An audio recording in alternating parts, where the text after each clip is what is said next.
នេះជាសក់ដែលមិនតន់កាត់ហើយនេះជាសក់ដែលកាត់រួចអូខេសួស្តីបងប្អូនអរគ្នាស្វាគមន៍មកកាន់វីដេអូថ្មីដែលនិយាយពីការកាត់ហើយម៉ូតសក់នេះដែរគឺជាប្រភេទម៉ូតសក់ដែលសម័យខ្ពស់ពោះដែលគេចំណាំនិយាយថាឡងសងពោះនឹងហើយមុននឹងចូលដល់វីដេអូនេះខ្ញុំសូមពឹងបងប្អូនយើងជួយ follow ខ្ញុំម្នាក់មួយផងហើយខ្ញុំសូមអរគុណទុកជាមុនផងដែរហើយមូលហេតុអីទើបខ្ញុំបែងចែកសក់បែបនេះបងប្អូនប្រកាសជាឆ្ងល់ហើយមូលហេតុដែលខ្ញុំបែងចែកសក់បែបនេះនោះគឺខ្ញុំមិនត្រូវការឲ្យទុកសក់ខាងស្ដាំទម្លាក់មកទេបងប្អូនគឺខ្ញុំឈូសឲ្យដាច់វាស្មើតែម្ដងបងប្អូនគឺយើងដោយសារតែសក់គាត់រួញយើងទម្លាក់មកក៏វាអត់សូវស្អាតដែរហើយប្រភេទសក់ឈូសបែបខ្លីៗនេះបើយើងឈូសឲ្យដាច់វាតែម្ដងគឺយើងសិតបាសទៅគឺកាន់តែស្អាតផងដែរហើយចំពោះការកាត់ផងដែរគឺជាដំបូងគឺខ្ញុំបើកមុខដោយលេខ2ដូចរាល់ដងអញ្ចឹងបងប្អូនអ្នកដែលទស្សនាវីដេអូខ្ញុំប្រកាសជាដឹងហើយជាទម្លាប់របស់ខ្ញុំពេលដែលខ្ញុំបណ្ដាញលេខ2ហើយខ្ញុំឈូសវាឲ្យមានរាងហើយគឺខ្ញុំយកកត្រៃច្រឹបដើម្បី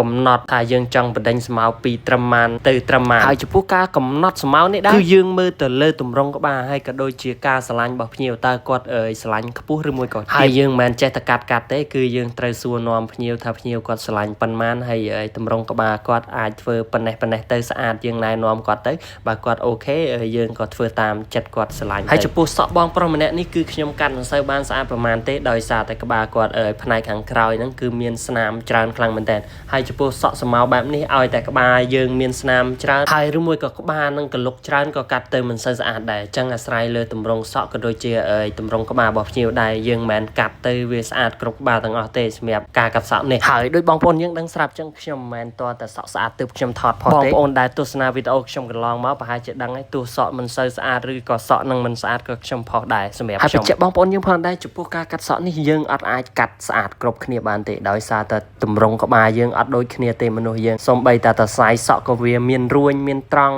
មានក្បាលទូចក្បាលធំក្បាលកលុកក្បាលពយអីចឹងទៅអញ្ចឹងហើយយើងអត់អាចកាត់បានស្អាតគ្រប់គ្នាទេអាស្រ័យទៅលើទម្រង់ក្បាលភ្ញៀវក៏ដូចជាសរសៃសក់របស់ភ្ញៀវយើងផងដែរនេះសម្រាប់ខ្ញុំគឺខ្ញុំចូលចិត្តចែកម្លែកអ្វីដែលពិតបងប្អូនបើសម្រាប់ក្បាលណាដែលខ្ញុំកាត់អត់ស្អាតគឺខ្ញុំថាអត់ស្អាតហើយសម្រាប់ក្បាលណាដែលកាត់ទៅស្អាតគឺខ្ញុំប្រាប់ថាស្អាតហើយខ្ញុំថតផុសពិតឲ្យចែកម្លែកបទពិសោធន៍បងប្អូនយើងដឹងក៏ដូចជាជាងថ្មីគាត់បានដឹងអីចឹងហើយសម្រាប់យើងជាជាងក៏ចឹងដែរបងប្អូនយើងមិនមែនឲ្យតែភ្ញៀវឲ្យមើលរូបយើងចេះតែកាត់ឲ្យគាត់ទេយើងជាជាងហ្នឹងយើងមានទួនាទីប្រឹក្សាផ្ដល់យោបល់ឲ្យគាត់ឧទាហរណ៍ថាគាត់ឲ្យមើលរូបមក